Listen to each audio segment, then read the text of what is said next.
Mr. Chair, it is urgent for this body to respond strongly to the violence and other human rights violations inflicted on Indigenous peoples, particularly Indigenous women. For years, Indigenous peoples have been demanding an implementing body for the Declaration with the authority to gather information and to disseminate reports about implementation and violations of Indigenous rights.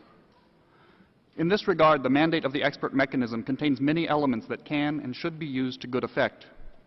The expert mechanism must make full use of the tools the Human Rights Council has provided it, and Indigenous peoples must make full use of this new mechanism.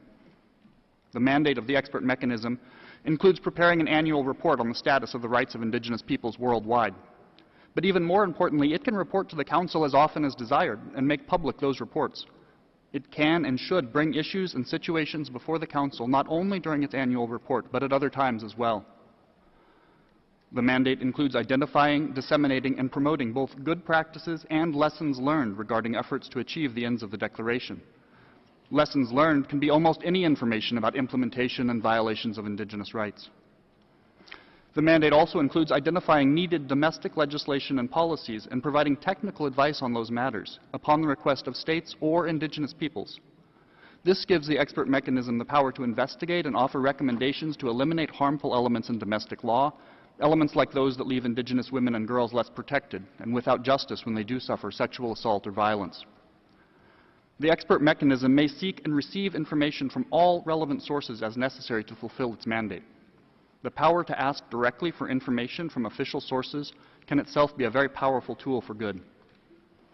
The expert mechanism now has the authority to be proactive, to ask questions and obtain answers, to evaluate this information and share its findings as broadly as possible.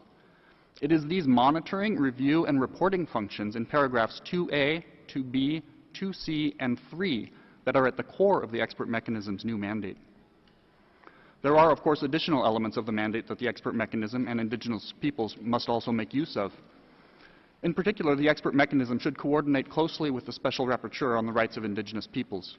With 7 members, the expert mechanism has significant capacity to gather and analyze information and share it with the Special Rapporteur. Thoughtful coordination and information sharing between the expert mechanism and the Special Rapporteur will go very far towards achieving effective implementation and monitoring of the UN Declaration.